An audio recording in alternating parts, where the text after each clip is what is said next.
Purpose Highway is a space for discussions that drive connections toward people's highest purpose to build a better self and a better world.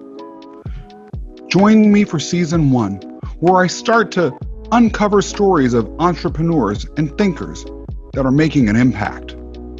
I'm your host, Scott Mason, and enjoy today's episode. Hello, everybody. Welcome to another episode of Scott Mason's Purpose Highway podcast. It is good to have you watching and listening today, and I have yet another extraordinary guest in the house by the name of Josh Koerpel. Josh is a former ship captain. Top that, anybody. He's also the founder of Funnel Happy, which is software designed to simplify customer experiences for company. And he's also, as if that wasn't enough, the founder of Fire Builders, an automated AI-assisted accountability program for coaches and educators. Josh, welcome into the room today. How are you, man? Yes, I am super stoked to be here. What's up, Scott? Thank you so much for having me. I am doing well.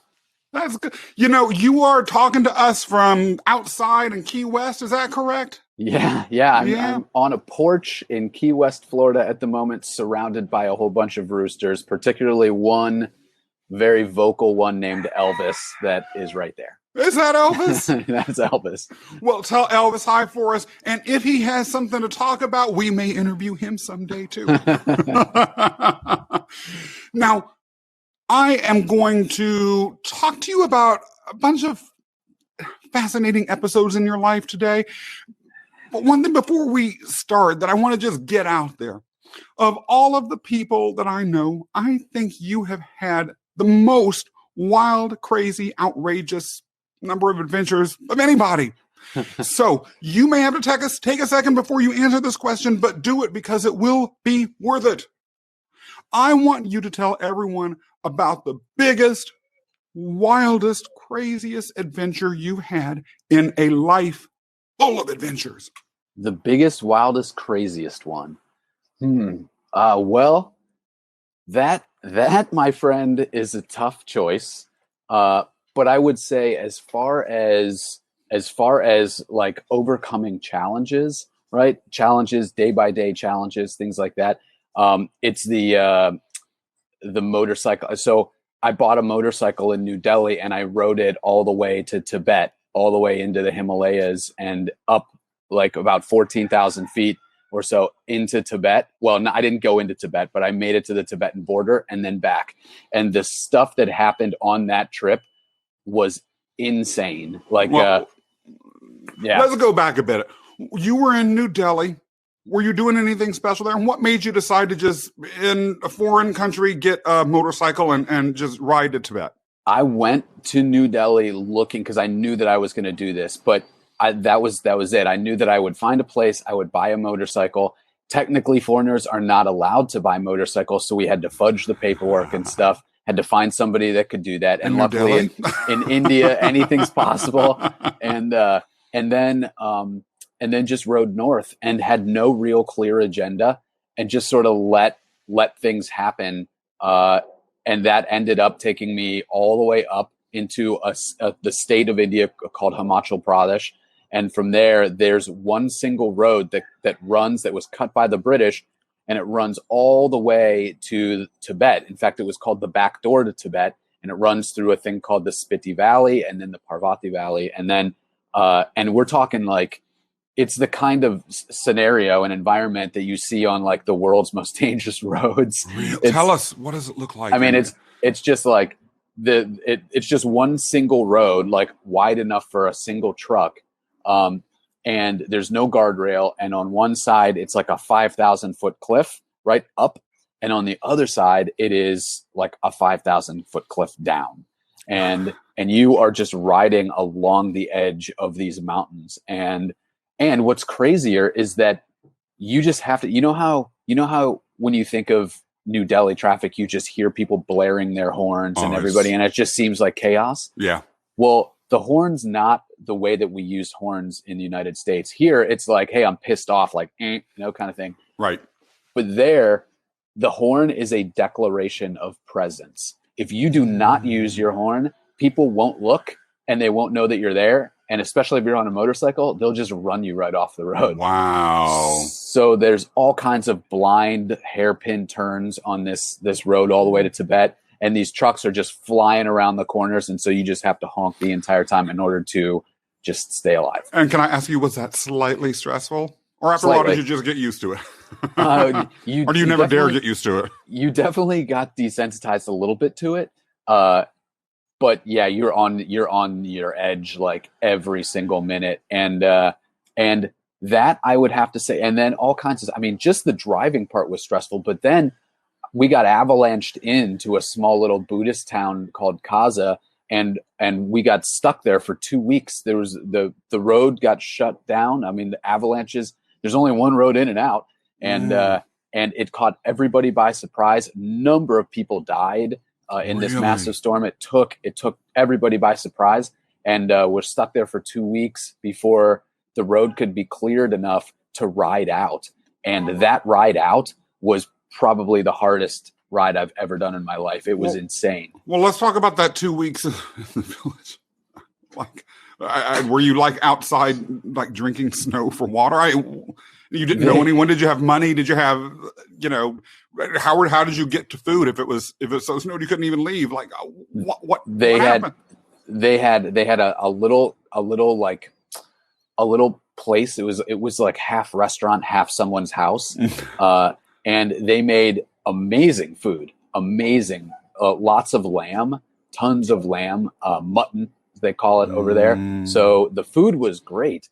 I had saved up maybe like $3 or $4 grand, and over there in India, that goes a really long way. Yeah. So I had the money, I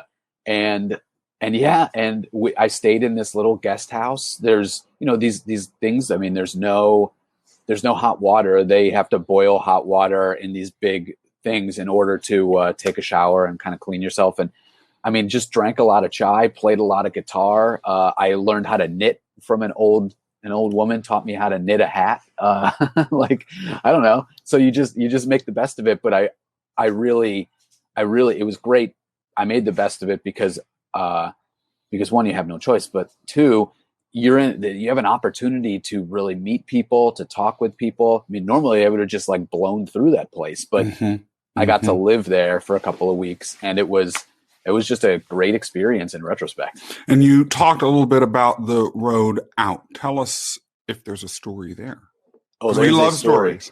There's a story. I mean, the story is that you do whatever you need to do to survive in those kinds of environments. So the road, and I use that term loosely, the road is nothing more than essentially a creek, right? Because at that point in time, all of the snow melt just destroyed the road.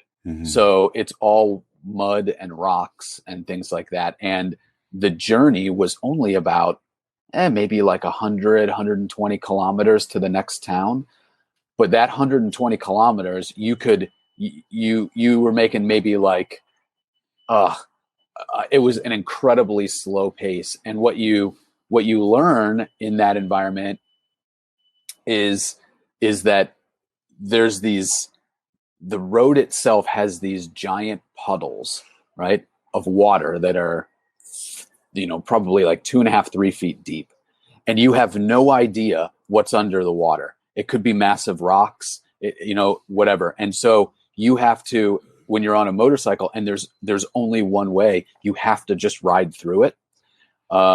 And so that's what I did. I encountered these things, and I would stop and have to pick one of the two tire truck lanes, like the ruts in the road, and get a head start and just gun it and ride through this water. If I were to stop and let the bike fall over, that was it. I'm in the middle of nowhere. That's curtains for me. Like, so you just have to gun it and move through it. And I feel like that's a good metaphor for life, because a lot of times you have to just go for it, and you cannot stop.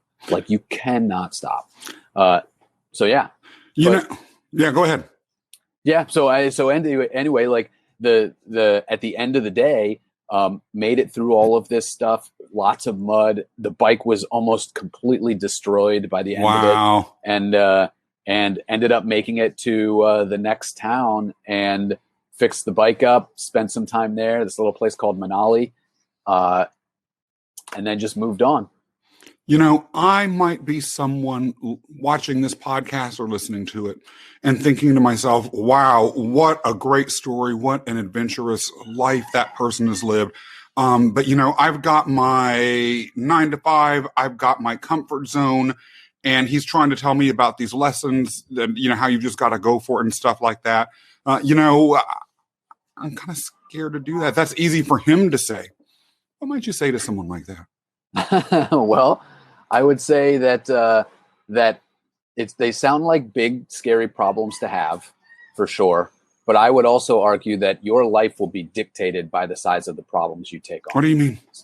So, in a sense that if you're constantly worrying about small little things in life, that's exactly what your life will become.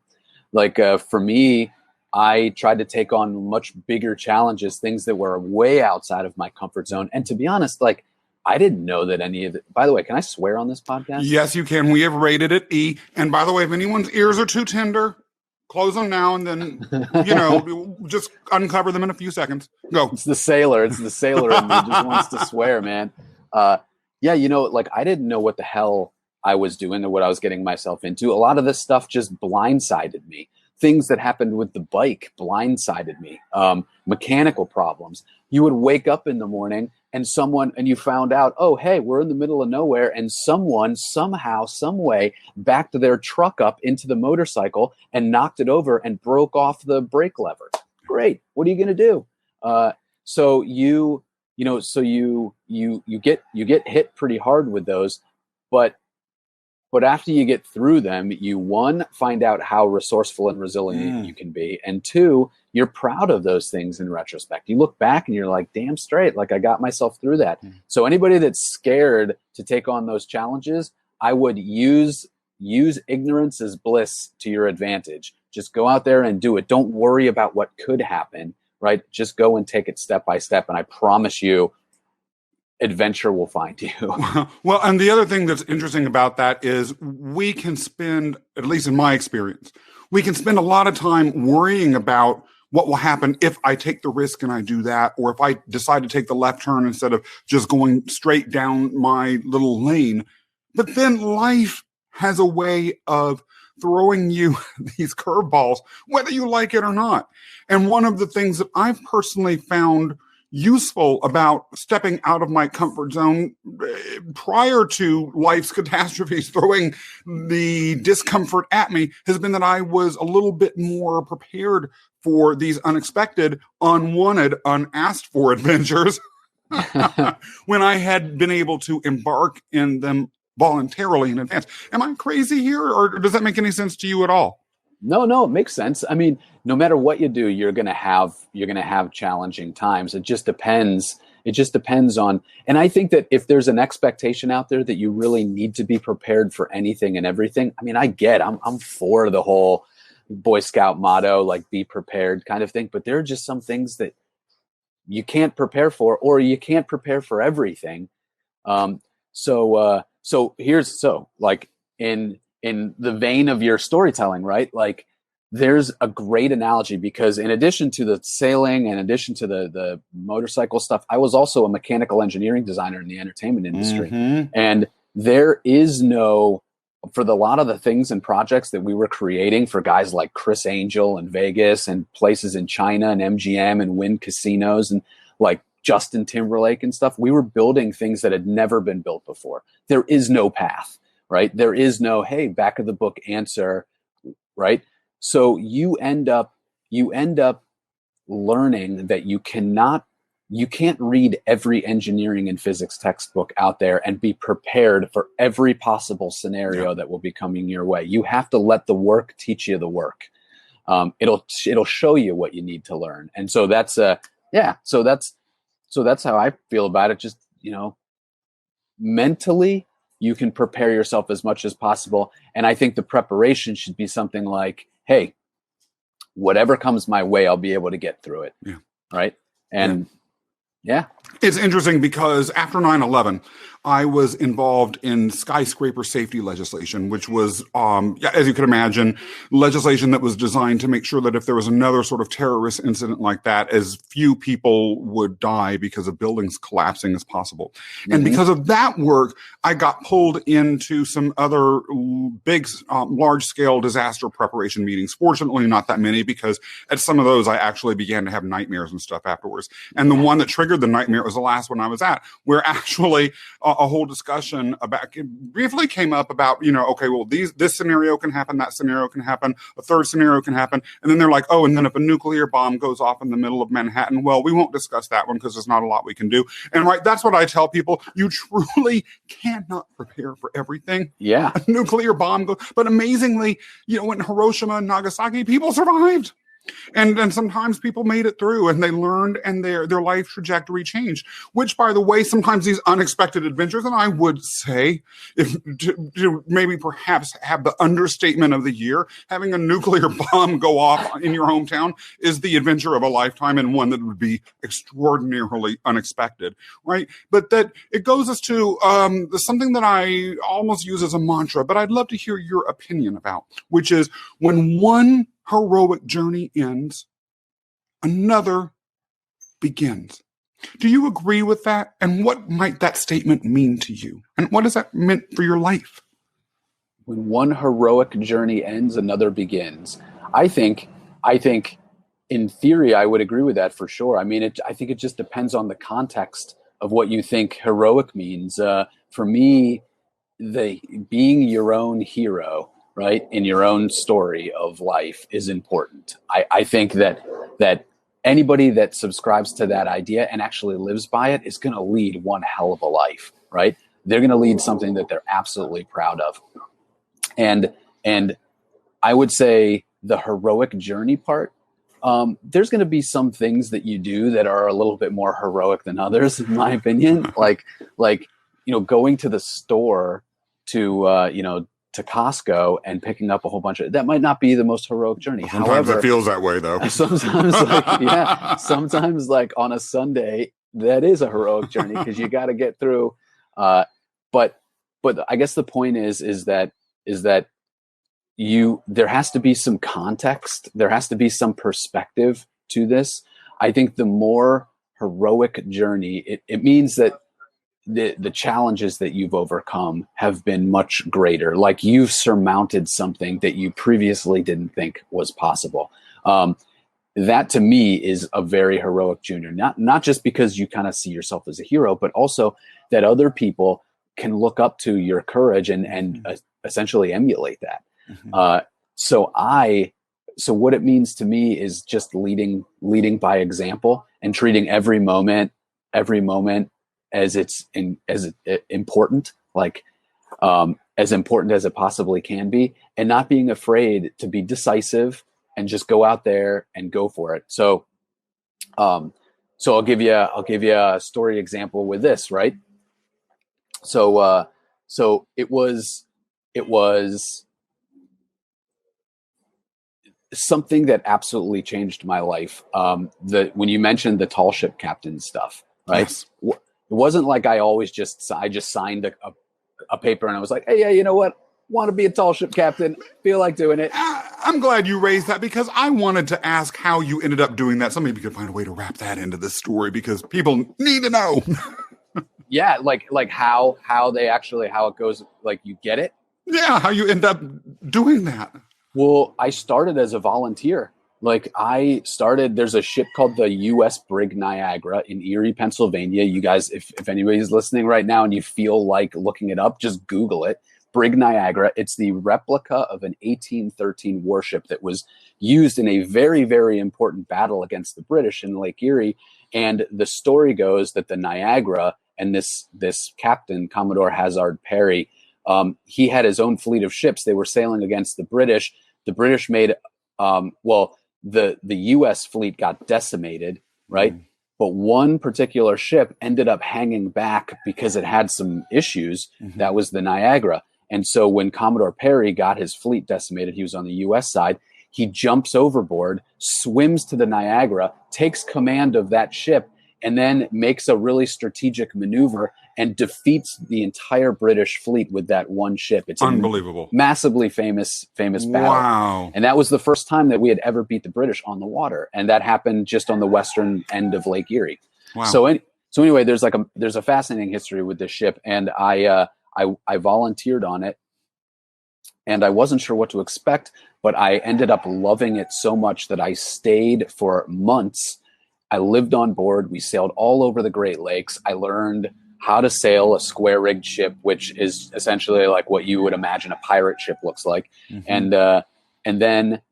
And then from there, that world is so incredibly small that I made a lot of friends, and I hopped on another ship that was sailing out of the Great Lakes, out the St. Lawrence Seaway. And we picked up this group of passengers in Halifax, Nova Scotia, and we taught them how to celestially navigate from Nova Scotia to Bermuda.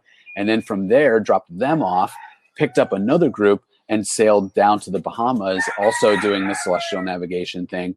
And that kicked off an entire career in working and living and sailing aboard these ships.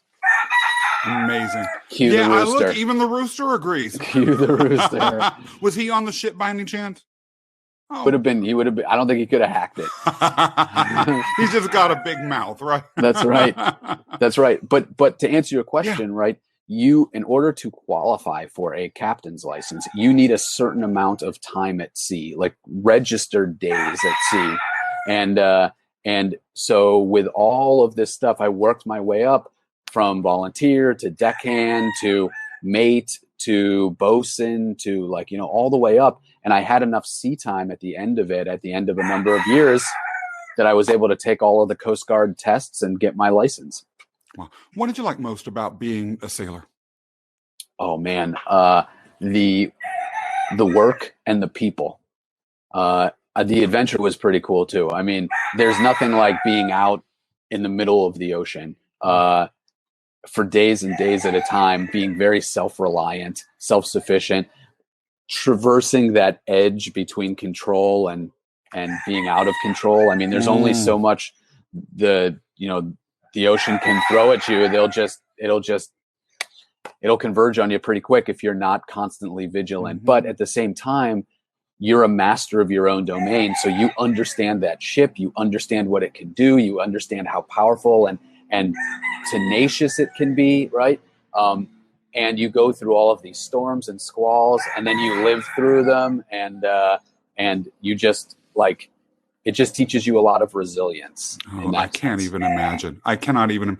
Now, you were a ship captain, and then you were founding tech apps. Huh? Through line? Kind of. Explain.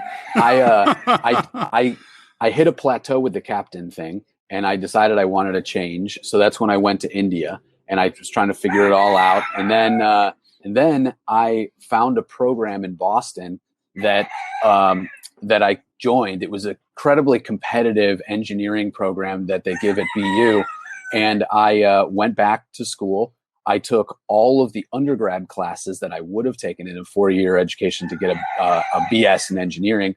But I did that in a year and a half, basically a year and a half, 2 years. And then from there, as long as you maintained a 3.4 or 3.5 GPA, they would then let you apply, just like anybody, to the master's program. And then from there, you could get a master's from BU. So it was crazy, man. I had to teach myself. I had to get into this program. I had to do a whole bunch of crazy things that really pushed me out of my comfort zone. I had to teach myself calc, trigonometry and calculus, just to get into a Calc 1 class, to then apply to this program. It was incredibly, incredibly competitive. But the point is that whole idea, that whole engineering phase took me into the entertainment industry and working in an office, designing some of the coolest stuff around for the entertainment industry. And then I realized, hey man, this office life, I love it, but the people around me, I didn't want to just have that feel like they were very, very good at what they did, but the office life just wasn't for me. I felt like there was something bigger that I could do. So I I started teaching myself how to create mobile apps, and I created 3 of them before I realized that I knew nothing about sales and marketing. So the technical side of things I could create, but I had no idea how to sell. So then I got into that world, and then from there I got pretty good at it, and then saw holes in the market that I could fulfill with subscription software and my own solutions to things. And that is how I made it to where I am now. You know, in a lot of ways, the jobs that I have had that have been related to sales and business development, and to the extent that that is a component of my own job as an entrepreneur every single day, is actually some of the toughest work I've ever done. I would say in many respects, although I enjoy it, I love it actually because I'm a people person. Right? But that being said, it's still one of the hardest jobs that people can do, at least that I have ever done. And it requires an incredible amount of resilience. Were there any lessons that you learned maybe from your time as a ship captain or in the entertainment industry or in other aspects of your life that might have given you a leg up? Do you even agree that sales is a challenging job to be in? 100% do. Sales is all about understanding and communicating with people. And there's 2 massive lessons that I learned in both tall ships and the engineering world. In tall ships, you learn to really communicate with folks because you can't escape them. You know, you're living on this 150-foot ship in a tiny forecastle, which is the forward hold of the ship. And if you have a beef with somebody and you guys aren't getting along, you have to like take care of that shit immediately, right? You can't just at 5 o'clock go home and escape your coworker and not think about it until the next day. You got to live, you got to work, you got to communicate. And that taught me those lessons. But with the engineering part, it's funny because the engineering side of things, it is less about being good with math. Of course, you have to be good with math. You have to ace your math classes, everything from Calc 1 all the way up to advanced engineering mathematics in order to even get a shot at some of this stuff. But what I did find is that a successful engineer, it is less about how good you are with the math and more about how good you are at explaining and convincing other people that your points of view are right. Because like I said, some of the stuff that is built, there are guidelines that you have to follow, agreed upon guidelines in the industry.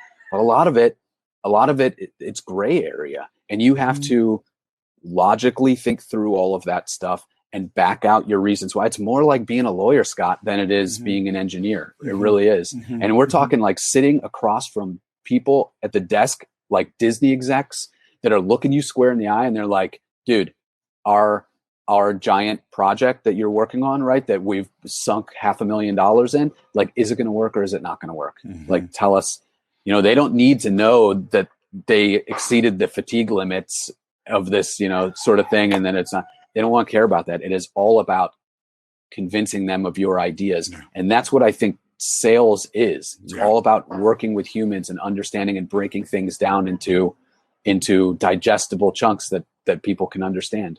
Yeah, it's interesting. I used to have a debate with my ex-business partner about this because business development and sales were one of the areas that I handled during the time when we were working together. I'll just put it this way. One of the points that I like to make was that as an attorney, I actually was selling all the time. I was selling an idea. Even when it came to trying to pursue public policy objectives or how a particular idea should be implemented or what it could look like or any number of non-litigation related public policy or general organizational initiatives. It involved selling that idea. And as an attorney, the art of persuasion is one of the key success components. Yeah. And so I totally get what you're saying. And I think that was one of the things that best prepared me for being in that role in my life. Now I think it's served you so well. We talked about how you've re-identified, reimagined yourself. You've reinvented yourself throughout these years. I attribute that 100%. Like, your success of doing that is because you can take and convince other people that your ideas are worth following. And And that's I think one of the most admirable and useful skills that anybody could have. Well, Anyway. it's what you and I both have in common with Madonna, which is that we are the masters of personal reinvention. Yeah. She did it, and you and I do too. Let me actually go back, though, because there's something embedded in what you said earlier that I think is of such universal applicability that I'd like to just highlight and get some thoughts from you about. And that is you living in that tiny space in a ship and having to deal with the problems that you might have had with your coworkers or with your shipmates on the spot, or at least without the ability to stomp off and go to another room. It was mainly knife fights. That's the way that we were able to handle most of it. That's undramatic. Talk to us a little bit more about that, because I'm mad at my husband right now, so maybe we'll just have a knife fight. Yeah, tie your hands together, one knife in the other hand, and then 2 people in, 1 person out. What is a knife fight? Most people don't even know. I'm imagining knives and chests. I think you're not talking about that though. It was you had to do it in a nonviolent way. Like the thing is that people that everybody, we all had the same goal, right? Which was essentially to survive. But everyone had to work together in order to make the ship run, to make it run smooth, right? So that everybody could get an adequate amount of sleep. They could all be aware. They could all maintain the same level of vigilance about the weather and about the state of the ship. There's a lot to it. It's like a small little microcosm of a city. Mm-hmm. And you have to know how to handle that conflict. And it takes practice. Like no one's really the best at it when they first come in, but I think that for us, just laying it on the line and telling people how you felt and being honest about it. Mm-hmm. Sometimes it helped to have a mediator there, mm-hmm. If you really didn't get along. But it was also because we were collectively suffering. Like there was a lot that we get the shit kicked out of us in the North Sea for like mm-hmm. 3 months straight, and you are in a stressful situation. Everybody's all super stressed out, but if you all have a collective goal, we're all suffering in the same way. And there's a respect that comes from that. So we were also able to very much clear things up, and it kind of like made us zoom out a little bit and realize like, this little like beef that we've got, it's just mm-hmm. so small in comparison to what we're actually trying to achieve. So let's just hug it out and be friends and like mm-hmm. continue on our way. Mm-hmm. Most of the time that's what happened. And if it didn't happen and somebody was just like, no, and they were absolutely 100% trying to, usually they never really made it in the crew anyway. And we would kick them off the ship right at the first sign of port. Mm-hmm. Mm-hmm. It does sort of remind me how you read about this in history, you read about it in literature, and some of us have lived through situations like this where you may be with a small group or in a, some sort of relationship. And I'm not necessarily talking about a romantic relationship, but any sort of interpersonal relationship with another human being. And you go through extreme trauma or extreme stress. And you might not have even liked each other at all up front, but you go through that together. You share that mutual goal of making it through. Sometimes it can be the very act of survival. Sometimes it can be, just overcoming that obstacle or dealing with that stress. You do it together. And then over time, the old bitternesses or irritations or frustrations that you might have had with each other come back again. But you never, at least in my experience, when that's happened with that sort of person, I've never, and they've never really crossed a certain line with you again, because I think there is that understanding you went through that together. What it does to me is it humanizes them in a way forever. That part of them through that very difficult situation that I admired, that enabled us to be together and survive together, never really leaves my mind. So I never would really completely turn against them, and nor would they ever completely turn against me. Am I talking fairy tales here, or is that sort of what you're saying? Yeah, absolutely. Like, I was just reading in Dale Carnegie's book, because I love that How to Win Friends, Influence People. Amazing. Reread that all the time. Yeah. But one thing I just read, is that the truth is that everybody that you end up meeting, feels superior to you in some way, right? At least at the beginning. It's just the way that we all feel, right? And as long as you can, the way to win an argument is to not have one in the first place. And the way to do that is to recognize that piece of them, right? Like give them the respect that they feel like they deserve. And I think that collective trauma or the stuff that you go through together really puts that piece into place for people, right? Like, hey, dude, if you, Scott, if you and I, right, were on watch in the middle of the Atlantic and there was a squall coming and it was 3 a.m. and you and I had to run up in the rigging and climb out onto the yardarms and take sail in, right? And the wind's howling and the ship at that point, it is, when you're up like 100 feet, the ship itself is just kind of, rocking like this, and you can feel it, and it's depending on the waves. But when you're up there, the arc that you make is way longer. And so the accelerations that you feel are much more powerful, and you have to hold on or the ship will just fling you right off of itself. Wow. So point is that you and I do this. We fly up there. Wind is howling 50 knots, right? We're screaming at each other, trying to communicate. We get the sail in, we get back down. You and I look at each other and we're like, fuck yeah, we just did something really hard, like really great. Like, I respect you. It wouldn't matter if you and I had a difference, and you ate the last piece of bacon or something like that, Right. The last meal, right? Right. It's like, dude, I respect you for that. Like, you did it, I did it, like, nice work. It's that kind of camaraderie. So I agree. Josh, we have only scratched the surface of a life that you've lived, which has been unbelievably rich and full. And I might add, for anyone who's listening, you are by no means an old man, so I'm sure there are going to be a lot of adventures going forward. But one thing that I'd like to ask you about this adventurous, rich, multi-layered, exciting life you've had is, do you think you've had it because you were constantly searching for your purpose, for your place? Or do you think that your purpose and your place and the things that you were seeking changed? Changed. But I would say that from a very young age, I didn't really get along with too many. I only had like one or two friends. I wasn't super popular at all. In fact, I was the exact opposite. Got made fun of a lot, got beaten up, like the whole 9 yards when I was a kid. And that anybody that's gone through that, we've all gone through that in some way, shape, or form, but anybody that's gone through that develops their own personality, their own little type of resilience. And I found for me that I started to do things the exact opposite of the way that everybody else did it, just out of spite. Like, just because I didn't agree.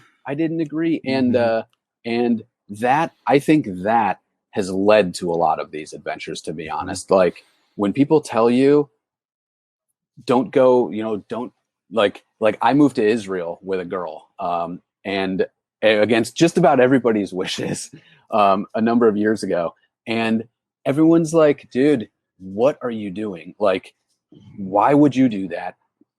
Some guy was like, the first thing that you need to do, Josh, when you get there is buy a gun. And I'm like, okay, all right. Everybody seems to have advice, what they would do in that situation, whatever. Right. I took all of that and was like, I respect your opinion. Thank you. But screw you. I'm going to do it anyway.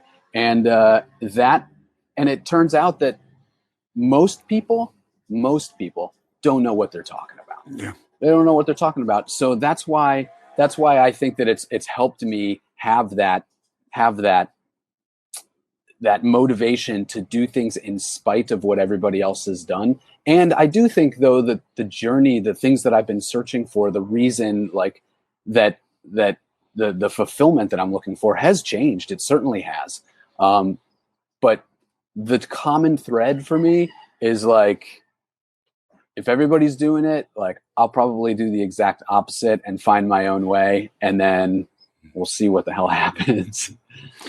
Josh, this has been extraordinary, and there is so much more for people to know about you. How can people find out more about you? How can they connect with you on social media or online or anywhere else? A couple of different ways. They can find me on Facebook, Josh Koerpel. I'm on Instagram, Saltwater CEO.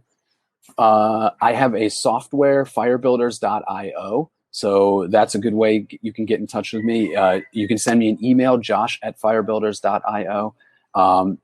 And I've actually got a show called Fire Builders Live that you were on, Scott, and rocked. And I film that 6 days a week on Facebook, and it's also on like all the podcast, Apple and stuff like that. But yeah, I bring 6 guests on, and we break down big ideas into really small executable steps for folks. So, and it is entertaining. I'm a regular fan, and so that's why I considered it such an honor to have you here. Josh, I want to give, by the way, a brief shout out to someone who has been a guest on this show before, and I want you to listen to her podcast episode if you hear it, and I think that you probably will give an endorsement to her too. Adrienne Miller, who connected us in the first place. Namaste, Adrienne. Seriously, she is such an amazing woman and a great friend. And she does it right. I feel, Scott, I think the reason that you, Adrienne, and we get along so well is because we're all in that same wavelength. Because I feel like you do things your own way too. I do. And she certainly does. So I really respect everything that you and her are doing, man. Well, she feels very strongly about you too. And as you know, I am the #1 fan club president, chair of your fan club. And and that's why I'm so glad to have you here. Everyone, it has been a pleasure having you here watching or listening to this show. Josh, it's been great walking down the Purpose Highway with you. We will see everybody at the next episode. All right. Thanks, Scott. Thank you for listening to today's episode. Join our community today at purposehighway.com and subscribe to get notified when new episodes go live. Scott Mason, checking out.